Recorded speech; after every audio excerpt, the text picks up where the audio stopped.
Kuya, kamusta ang biyahe? Okay lang naman. Ito, matraffic lagi lalo pag umaga. Pag umaga, no? Pag gabi, syempre, di ba, 24 hours ka hanggang madaling araw. 5 AM ako eh. O, hindi ba traffic nun, no? Ano yung mga usual na naisasakay mo? Kadalasan na isasakay sa gabi. Yung mga galing sa bar. Call center, gano'n? Call center yan. Nadagdag yan mga call center. Pero marami naman. Marami. Saka maganda sa gabi dahil maluwag ang kalsada. Hindi ba't nakakatakot din pag gabi? Naisip ko rin yan pero wala, itong hanap buhay ko eh. Ay, kung ano, one time ba meron ka rin na isakay na gano'n? Yung parang, na may bigla kang matatakot dahil, di ba dito nga sa Baguio, dami-dami. Oo, lalo na kapag napadaan kami sa isang lugar na alam kong may kwento na may history. Like, yun di ba tulad dami-dami? ng South Drive yan, maraming ano dyan talaga. Naririnig ko lang pero hindi ko pa naman naranasan na nakakita. Pero meron bang mga times na, na that happened? Ang pinakamatinding na experience ko lang yung dito sa teacher's camp. So, meron? Meron. Kasi ako, wala pa akong na-experience, although ayoko ma-experience. So, ano yun? Yung, ito one time may naisakay ako sa Session Road na siguro mag-asawa yun, pero mga bata pa naman sa early 20s pa lang. Mm-hmm. Galing silang KFC sa Session Road. Mga 12-15 yun eh. Ang punta nila is sa Brookside. So, ang daan namin via teacher's camp. Pero wala sa isip ko yun dahil normal na eh, every night. Pag dumadaan, wala namang problema, wala namang ano. Oh. Yun, nung papunta na kami, nung malapit na kami dito sa may bridge, bigla para akong gininaw na nagsuot ako ng jacket. Yung normal na takbo ko, bigla ako nagminor. Siyempre dahil nagsusot nag-jacket ka ako. ng jacket. Oo, nag-jacket ako kaya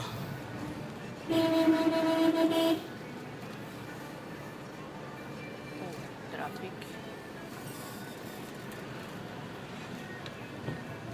Ginilaw ka. nagsusot ako ng jacket. Tapos biglang natanong sa akin ng lalaki nung nalampasan namin yung part na madilim doon sa teacher's camp na Kuya, bakit ka nagminor? Sabi niya. Kasi nagja-jacket ako. Ay, kala namin isasakay mo yun. Anong yun? Anong yun? Sino yun? Anong yun? Yung pumapara, sabing ganon. Wala naman ako nakita. Nagminor ako dahil nagja-jacket ako. Sabi ko. Tapos, hindi kuya, sabi, mayroong pumapara kanina. Tapos, yun na, bigla na lang nagsisigaw tong babae, yung kasama niya, yung asawa niya. Ay, nakita daw. Kaya nagulat rin ako dahil hysterical na yung babae, umiiyak siya na, iba yung sigaw niya, yung sigaw talaga na takot. Ano yun, bakit yung asawa mo ganyan sumigaw? Sabi ko, ano ba yung nakita niya, ano ba yung sinasabi mong pumapara? Sabi ko. Sabi niya, kuya, mayroong pumapara na parang, yung nakaitim na mahabang buhok, sabi niya. Ha? Sabi ko, wala akong nakita, saka ba't ako titigil dahil mayroon naman akong, karga ko naman kayo, kako. Diba, oo. Tapos yun na, nagsisigaw na yung asawa niya. Hindi na niya natuloy yung kwento niya sa akin kung ano yun. Tapos, oh my God, silang parehong dalawa. Dalawa sila, nagulat silang pareho. Doon ako pati ako nataranta dahil iba na yung sigaw ng babae dahil iba pa niya yung parang papatayin siya or dahil doon sa nakita niya. Ano ba yung nakita nila? Yun nga ang hindi ko, dahil hindi ko rin nakita. Pero ramdam ko yung takot na naramdaman nila dahil pati ako kinilabutan na dahil na-imagine ko lang, dumaan nga kami doon sa part na yun Yung part na yun talaga, madilim na lugar tapos may mga golden bush. Kaya, yun. Pati ako natakot ng bigla. Tapos yun nga, hindi na tumitigil sa pag-iyak yung asawa niya.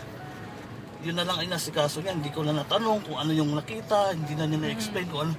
Kasi pagka baba nila, malapit lang kami doon sa after sa bridge. Malapit na sila doon. Nung pumara sila, nagbayad sila, hindi na nga nila kinuha yung sukli nila eh. Oo. Ako naman, sa takot ko rin, hindi na ako bumalik. Umikot na lang ako sa Brookside, palabas ng Dapat binalikan mo ko yun. Mahirap. Hindi pa ako nakakita ng multo kahit Hindi, minsan sa para buhay ko. nakita natin kung ano talaga yun. Pero wag na tayong dumaan doon sa iba, sa kabila mo. Punta pa tayo doon. Hindi. Hindi tayo dadaan. Huwag tayong dumaan doon. Yun ang experience ko na talagang kinilibutan din ako dahil iba yung ano, iba yung aura ng babae talagang. Nag-hysterical. Oh, hysterical siya, sigaw siya ng sigaw. Yun ang ano, yun ang pinaka nakakatakot na experience ko. So, ngayon, iniiwasan mo na yung lugar na yun? Hindi ko na naman iniwasan yun. Pero tuwing dumadaan ako doon, Mm. nag-iilaw na lang ako dahil lalo pag wala akong laman. Dahil, Para makita. makita ko baka ako sumakay ng bigla eh. Yeah. Yeah, yun ang pinaka matinding experience ko. Although hindi ko nakita. Pero naramdaman ko yung takot ng mag-asawa.